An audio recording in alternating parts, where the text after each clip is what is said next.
Hey everyone, welcome here at my virtual kitchen table. And I'm so excited to have with me today Sophie from Dirndl Kitchen. She is a fellow food blogger and has a lot of German recipes, I think almost all German recipes. And she's not only beautiful on the outside, but also on the inside. And so without further ado, here we are. Hi, Sophie. How are you doing? Oh, it's good. It's like really gloomy here in Kansas City, but I'm doing great. Otherwise, so what are you sipping on? I'm sipping on water and coffee, although I'm almost finished with my third cup of coffee right here. Making up for the gloomy day. Yes. How about you? Well, I've got my green tea here. I think there you can see it. Yeah. So that's enough caffeine for me in the afternoon. Yeah, I don't know. I still haven't gotten away from my afternoon coffee. It's like so ingrained in my Germanness that I just can't live without it. Yeah, I sleep better if I don't drink coffee. Oh, yeah. I would probably sleep better too. I also want to note that interesting fact, here are two native Germans born and raised in Germany speaking English to one another. It's really interesting to me because this is not something that I ever thought would feel more comfortable to me back, when I lived in Germany. But now that I've lived here for 12 years, it's almost like more mind-bending to try to speak in German with another German person. Constantly like, oh, what is vacuum cleaner again? So, I don't know. These like random words that like leave my memory sometimes. Yeah, the reality really is that when you live here and you talk about things that are happening here, or it's sometimes not accurate to really translate it, versus when you're in Germany, you can speak German about all the things that are happening in Germany. So that's a little bit of a interesting fact about being bilingual, I guess. Yeah. And then I speak German with my kids too, which is just helping me stay up to date with at least childhood style German. That's really important. No, that's really important for them. I did that with mine too, and they're absolutely bilingual, and it's really important. Yeah. Can you tell us what made you start your blog? So I was actually in like a kind of a career transition. I had just quit a job that I thought was going to be my career. And so I was like really trying to dig deep and like feel what I should be doing. And so instantly I was like, okay, I love cooking. Of course, I love Germany. I miss my German family. So I should be really cooking and writing about it. So I kind of started my blog as a diary, more or less, 6 years ago. And it was really inspired by my grandmother, who was the one main person in my life that was cooking authentic German food. Actually, I just published a blog post about cheese fondue today, and it's I was like republishing it that was one of my first posts from 6 years ago. We just had it last night. Oh, good. Yeah. And I talked in the post about my mom always like trying, like she was like doing all these things, like making this such an adventure of a experience. And then she wouldn't use a recipe for cheese fondue. And half of the time it would fail. And she never like understood why it was like failing. And sometimes, to some recipes, there's really like more or less kind of a science, like how they, work out. And other recipes, allow for more creativity. But yeah, so yeah, that's really how I got started. I still love it, even 6 years later. It's been actually great because I feel like it's given me a lot of clarity and focus, and like just being able to say, oh, this is like the one thing I'm gonna like focus all my energy on when I'm not with the kids, because I try to be with the kids 2 days a week, and then I try to work on my blog 3 days a week, whenever during those days I get to. But yeah, that's been like kind of like the balance I'm trying to figure out for myself. I'm still like a work in progress, but I don't know how you. I think we all are. We all are. Yeah. Do you have a signature recipe? Signature recipe. I mean, my most popular recipe on my blog is for Döner kebab. Oh. It's like the homemade bread, the homemade sauce, the homemade meat. And so people, I guess, and that's one of the things I crave. For those watching who don't know what that is, can you quickly tell Oh, us the background to the Döner recipe? yes. So it's the #1 fast food in Germany. It doesn't mean it was invented in Germany, also, although some may claim it was, but it was actually brought to Germany by Turkish immigrants, and it's like a sandwich pocket that's Turkish pita bread, which is similar to pita, like pita pockets, like Greek style, but different. I still think that's why I make my own, because I feel like it doesn't quite compare. And then typically it would be meats, like seasoned stacked meat, usually beef, lamb, or chicken, that then gets like rotated on a rotisserie grill and like grills from the outside, and then the Dönermann will shave off the meat on the rotisserie grill, and it's like served in that pocket with the like a creamy garlic sauce. And then in Germany they like to add some other toppings that they don't usually add in Turkey, which is like marinated cabbage and a lot more veggies than I guess what like Turkish people would say is common. But yeah, it's the #1 fast food in Germany. Oh my gosh, I'm trying to remember how many of these. I want to say it's like over 40,000 restaurants in Germany, Döner restaurants. That's a lot. That's a lot. And so that's usually what I crave first when I come to Germany, is a Döner. Although now that I make my own, I don't have quite that craving for it anymore, because I actually know that the ingredients I use are probably 20 times better than what you can get on the street there. Yeah. But yeah. So yeah. Yeah. But all right. So I encourage everybody to check that recipe out. And if you have never tried it, it is absolutely worth it. 100%. I agree with that. Cool. What do you think is the biggest difference between American and German recipes? It's not a trick question. Yeah, the biggest difference. Let me think about this for a second. Is there really a difference? I mean, maybe there isn't. Okay, I think I got it. I think so. Germans like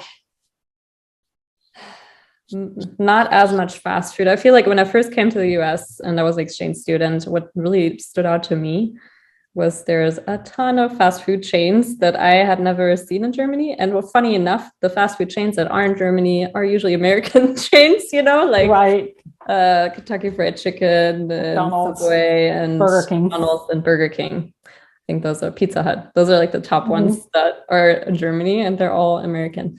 And so I feel like Germany is less about fast food. I mean, you get like, I never thought about it growing up in Germany. I never thought about it as fast food. But when you pick up the, you know, like a Brötchen at the bakery, that's a belegtes Brötchen, you know.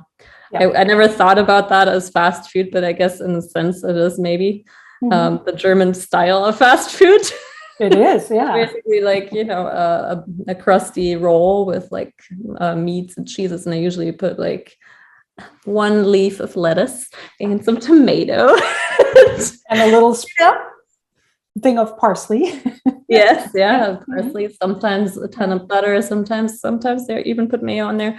But yeah, I think the difference is maybe like community around eating, and I don't know. Like, I guess my experience as an exchange student was that dinner wasn't like as big of an event as I remember it being in Germany. And that was maybe just with my family too. But like in Germany, we would always set the table. We'd have like our little napkins. We'd have candles on the table. We'd listen to music like for each dinner. And then TV was never on. Yeah, set the table and make it an event rather than something you do kind of like, you know, as like a drive-by experience, maybe. I mean, I have definitely noticed that since I've moved here, it's become better. It's not, my generation is trying to like figure out more like ethnic recipes and like being more experimental in the kitchen. And like, especially I feel like during COVID, everybody was cooking their own food and they're trying to figure out, okay, how can we make food taste good and like have that be our event? Because we're not going to go anywhere. So we got to like make food become more of an event. Right. And so I think maybe. Yeah, I think there's quite a movement of making food from scratch again and being more conscious about the ingredients and healthy eating. And so I think there's definitely that going on. A lot more people being interested in that. At least I can tell from the responses and comments I get on my recipes and on my videos. And I hope we're never going back to boxed. Okay, so honestly, like randomly, I'll try to make like a boxed mac and cheese or like a frozen pizza, and I always fail. My husband always jokes, he's like, those are like the two things that I'm better at than you are boxed mac and cheese and frozen pizza. So now maybe the stakes are high because now you have to create a recipe that's better than the boxed or frozen version. Yeah. Oh. Yeah, I mean, I do make my own pizza. I've made my own mac and cheese. They're usually better, but they're not as convenient. When the kids are hungry, they want dinner in something 10 minutes. Yeah, it's hard to do. Is there a dish or a recipe that you've always been wanting to do and have never done?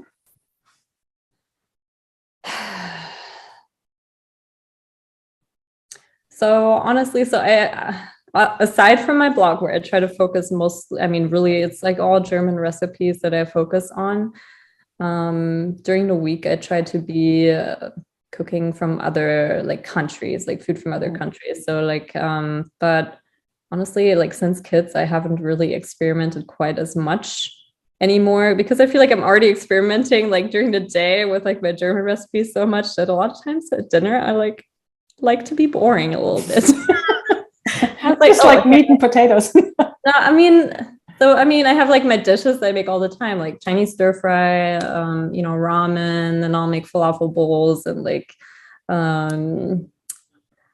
don't know. There's like a list of things, pot pies that I like make all the time. But I guess I kind of like knowing that for dinner, it's always going to be a success because sometimes like when I'm experimenting with recipes and I'm like, oh God, I just spent 3 hours cooking something and it didn't turn out. And I just want to like sometimes just sit down and be like, okay, 30 minutes. I know it's going to be great. Yep. No fail recipe. You sometimes feel that way?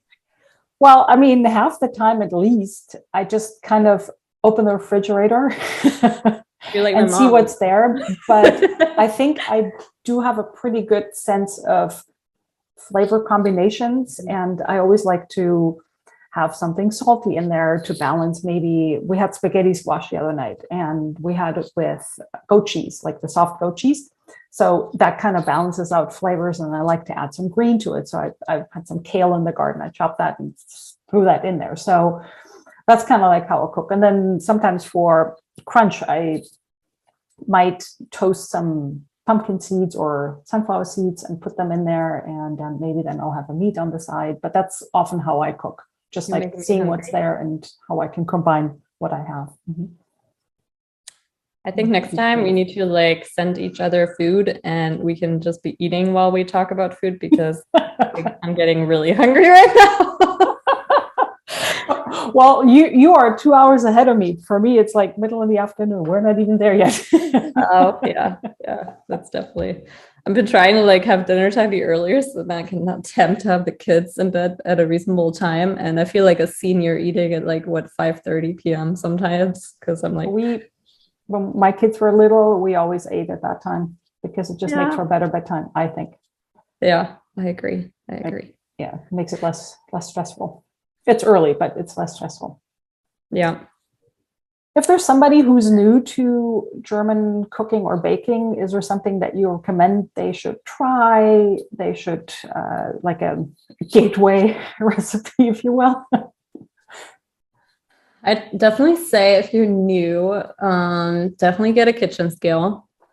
Because I feel like most baking recipes just work better when you measure in grams and don't use cups and tablespoons. For a lot of recipes, I agree, because when you take a cup of flour, if you sift it, it's going to be a different weight than if you don't sift it. And if you pack it, it's going to be heavier than if you don't pack it. So yeah, a kitchen scale is always going to be more accurate, especially for baking where it's really, you can't fiddle with the recipe and, once it's in the oven, it's done. Yeah, I think That is important to kind of get started. And they're not, expensive. You can find one on Amazon for like $5 to $10 or, go into a store if I'd say like, don't be discouraged.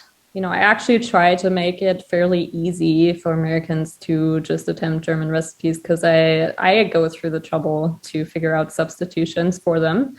And I test the recipes, and sometimes that's like a handful of times, and all of my neighbors get to taste my failed attempts and probably think I'm the worst baker in the world. So I go through that trouble.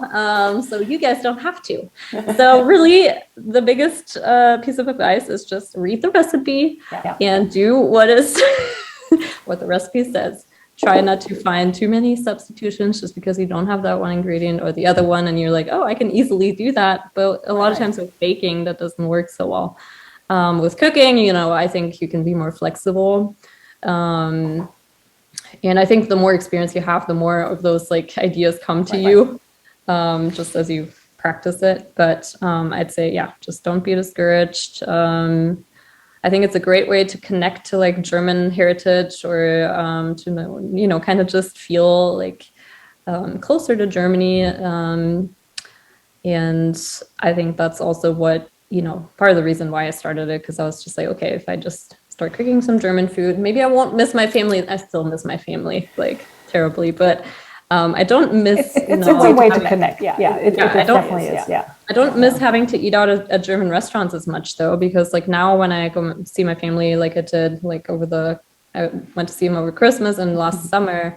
And I did not quite feel as much of an urge to like constantly have to go out to eat. But because I'm cooking so much German food, it's like giving me kind of just like satisfaction from that. So, yeah. Yeah, I mean, I hear often people commenting either on my blog or my video recipes. Oh, my Oma used to always make that, or my, and then they name some family member used to always make that. I remember that, and it brings back childhood memories. And I think that's so lovely. It's really how food connects us.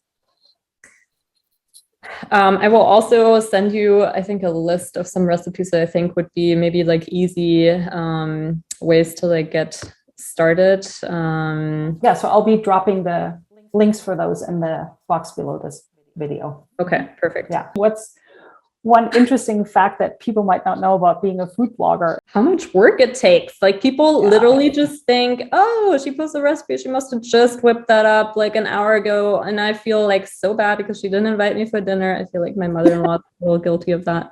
And I text her, oh, I actually made this 2 weeks ago. I've been like slowly, like finally getting around to editing those photos. And now I've, over the last couple of days wrote the blog post, and it's a process. And it is. People think, oh my gosh, you're just a food blogger. Like you must be having so much fun. You're just laughing in the kitchen all day and like twirling your thumbs.